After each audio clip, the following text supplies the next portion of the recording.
to turn into a growth story for Pakistan, جس میں پاکستان کی جو میڈیم ٹرم انڈیکیٹرز ہیں جس میں گروتھ ہے. آپ ذرا یاد رکھیے کہ پاکستان پچھلے سال نیگیٹو گروتھ سے آ رہا ہے. اس سال جو گروتھ ہے وہ 2% بھی نہیں ہوگی. اگر ان دو کو ملائیں گے تو آپ کو ایک ان امپلائمنٹ بہت سی ان 2 سالوں میں ہوتی دکھائی دے گی. پاورٹی 40% پہ دکھائی دے گی. پاکستان میں انفلیشن ضرور نیچے آئی ہے پر جو یعنی کہ بہتر پولیٹیکل اسٹریٹجی کی بھی ضرورت پڑے گی. خاقان نجیب صاحب جنن کو وقت دے رہے تھے. سر آپ کے وقت کا بہت شکریہ.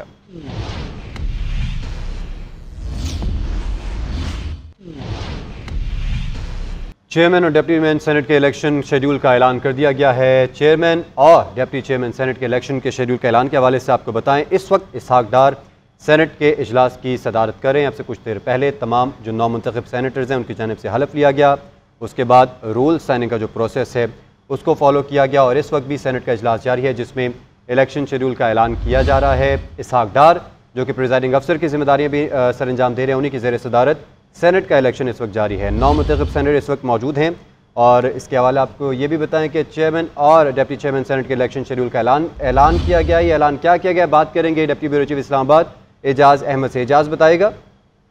جی آج قومی سینٹ کے ایوان میں 43 ارکان نے حلف اٹھایا ہے جن میں 6 ارکان وہ ہیں جو اگلے 3 سال کے لیے 3 سال کی مدت کے لیے بھی سینیٹر تھے لیکن انہوں نے مختلف وجوہات کی بنا پر جو ہے ان کی نشستوں پر ضمنی الیکشن کرانا پڑا جن میں سید یوسف رضا گیلانی خود بھی شامل ہیں.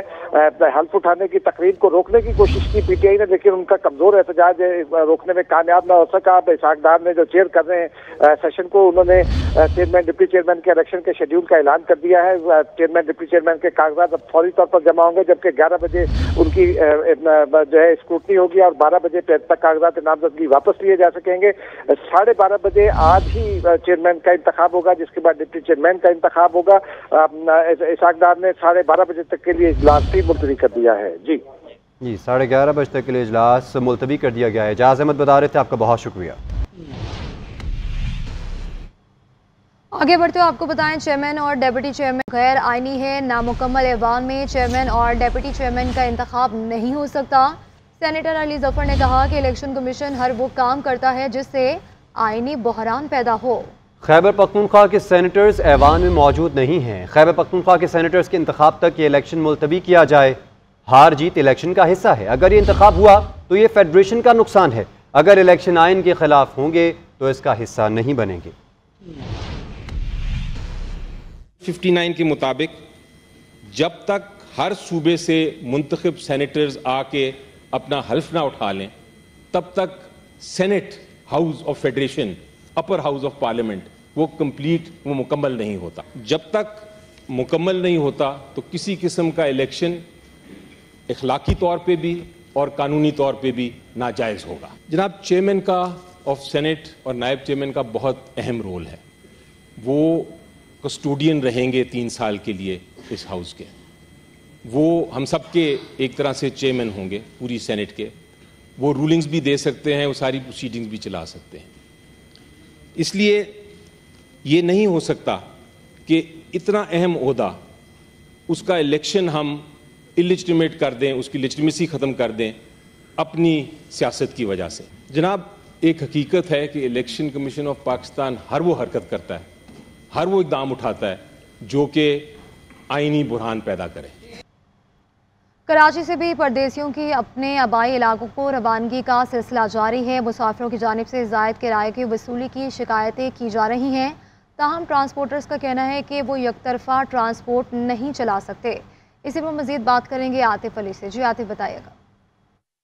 جی رمضان المبارک جو ہے اختتام ہونے پر ہیں اور ممکنہ طور پر جو ہے کل عید ہو سکتی ہے اور یہی وجہ ہے کہ پردیسیوں نے اپنے شہروں کا رخ کرنا شروع کر دیا ہے. میں اس وقت موجود ہوں صدر بس اڈے پر. یہاں سے انٹرسٹی کی بسیں چلائی جاتی ہیں جو کہ اندرون سندھ سے لے کے مختلف شہروں میں جاتی ہیں. یہاں پہ جو ہے بڑی تعداد میں پردیسیوں کا رش نظر آ رہا ہے, فیملیز کا رش نظر آ رہا ہے جو کہ یہاں سے اپنے شہروں کا رخ کر رہے ہیں, اپنے شہروں میں جا رہے ہیں. یہاں پہ ہماری جو ہے کچھ جو ہے مسافروں سے بھی بات ہوئی. ان کا کہنا یہی ہے کہ ہر دفعہ کی طرح اس بار بھی ان کو جو ہے کرایہ کرایوں میں جو ہے پریشانی کا سامنا کرنا پڑ رہا ہے، کیونکہ جیسے ہی عید قریب آتی ہے کرایوں میں اضافہ کر دیا جاتا ہے۔ اندرون سندھ کی بات کرتے ہیں تو 500 سے 700 روپے کرایہ بڑھا دیا جاتا ہے، جبکہ اگر لاہور اور راولپنڈی کے ہم دوسرے شہروں کی بات کرتے ہیں تو 2500 سے 3000 روپے کرایہ بڑھا کے جو وصول کیا جا رہا ہوتا ہے، اور یہی وجہ ہے جس کی وجہ سے مسافروں کو پریشانی کا سامنا ہوتا ہے۔ لیکن اگر ہم یہاں بات کریں ٹرانسپورٹرز کی تو ان سے بھی ہماری بات ہوئی، ان کا کہنا یہی ہے کہ یہاں سے بسیں تو بھر کے جاتی ہیں لیکن وہاں سے واپس جب بسیں آتی ہیں تو خالی بسیں آتی ہیں، جس کی وجہ سے ان کو جو ہے کرایہ بڑھانا پڑتا ہے۔ یہاں پہ شہریوں کا بڑی تعداد میں رش نظر آ رہا ہے اور شہری جو ہے اپنے شہروں کا جو رخ کر رہے ہیں۔ جی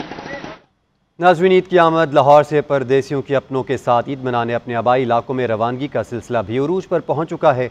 بس اڈوں پر اس وقت گہما گہمی کی صورتحال کیا ہے، جانتے ہیں اپنے نمائندے عدنان بھٹی سے۔ عید پر بڑی خوشیاں منانے کے لیے جو پردیسی ہیں ان کی واپسی کا سلسلہ شروع ہو چکا ہے اور کافی زیادہ رش ہمیں بس ٹرمینل پہ دکھائی دے رہا ہے۔ جتنے بھی مسافر ہیں ان کی یہ خواہش ہوتی ہے کہ وہ عید کی خوشیاں جو ہیں وہ اپنے اہل خانہ کے ساتھ منائیں، اور یہی وجہ ہے کہ دور دراز علاقوں سے جو روزگار کے لیے لاہور میں آباد ہیں لوگ، وہ یہاں پہ پہنچنا شروع ہو چکے ہیں، اور کیونکہ عید جو ہے وہ بالکل ہی قریب ہے تو ان کی کوشش ہے کہ بر وقت جو ہے وہ اپنے گھروں کو روانہ ہو جائیں۔ اوور چارجنگ اور اوور لوڈنگ کی جا رہی ہے تو اس کے خلاف کارروائی عمل میں لائی جائے گی اور ان کی جو بس ہے وہ متعلقہ تھانے میں بند کر دی جائے گی۔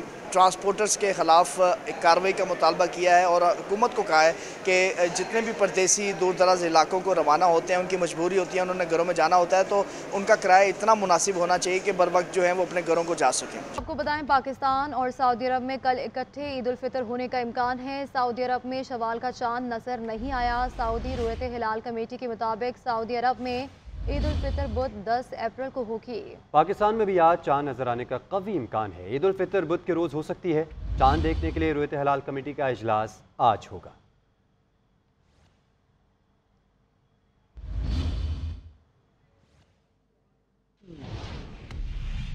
آپ کو بتائیں سعودی عرب کے ولی عہد سے ملاقات انتہائی مثبت رہی۔ اس بار سعودی عرب پاکستان میں سرمایہ کاری کے ذریعے مدد کرے گا۔ وزیر خزانہ محمد اورنگزیب نے کہا ہے کہ ہم سرمایہ کاری کے قابل منصوبوں کو سعودی عرب کے سامنے پیش کریں گے۔ 14 اپریل کو میں واشنگٹن جا رہا ہوں اور وہیں IMF کے اگلے پروگرام کے خدوخال پر گفتگو ہوگی۔ مہنگائی میں بتدریج کمی ہوگی اور پالیسی ریٹ میں بھی کمی آئے گی۔ علامت ہے تو انشاءاللہ اس میں بیٹھ کے، جو میں ہمیشہ کہتا ہوں اپنے فائنانس کے پورٹ فولیو سے بھی کہتا ہوں، جو بھی ہم فیڈریشن میں کریں گے وہ انشاءاللہ صوبوں کی مشاورت سے کریں گے۔ پھر اعادہ کیا ہے کہ وہ پاکستان کی بھرپور اعادت کریں گے، but this will be in دا مد آف انویسٹمنٹس۔ تو اس لیے جو ہے دا بال از ان آور کورٹس، تاکہ ہم جو انویسٹیبل پروجیکٹس ہیں اور بینکیبل پروجیکٹس ہیں وہ ہم سعودی عربیہ کے سامنے پیش کریں اور اسی طرح انشاءاللہ یہ انویسٹمنٹ آگے آئے۔ سر IMF کے حوالے سے جو چیلنجز درپیش ہیں اس کی اب کیا سٹیٹس بس انشاءاللہ مہنگائی کا جو بڑا چیلنج ہے 14 تاریخ کو انشاءاللہ میں واشنگٹن جا رہا ہوں، تو وہیں یہ IMF کا جو پروگرام ہے اس کے خدوخال ہم انشاءاللہ ان سے گفتگو شروع کریں گے اور پھر وہ مئی میں واپس آئیں گے۔ اس سے ہمیں جو ایکسٹینڈڈ فنڈ پروگرام ہے اس میں انشاءاللہ ہم اس کو آگے لے۔ انفلیشن ہے یہ بتدریج کم ہوگی، اس کی وجہ سے میں بڑا پر امید ہوں کہ پالیسی ریٹ بھی انشاءاللہ۔ اچھا سر، آپ مسلم لیگ نون کی پالیسی کے مطابق چلیں گے یا اپنی کوئی پالیسیاں لائیں گے؟ یہ جی ملک کی پالیسی کے حساب سے ہم چلیں گے، یہ ملک کے لیے کرنا ہے جو ہم نے کرنا ہے۔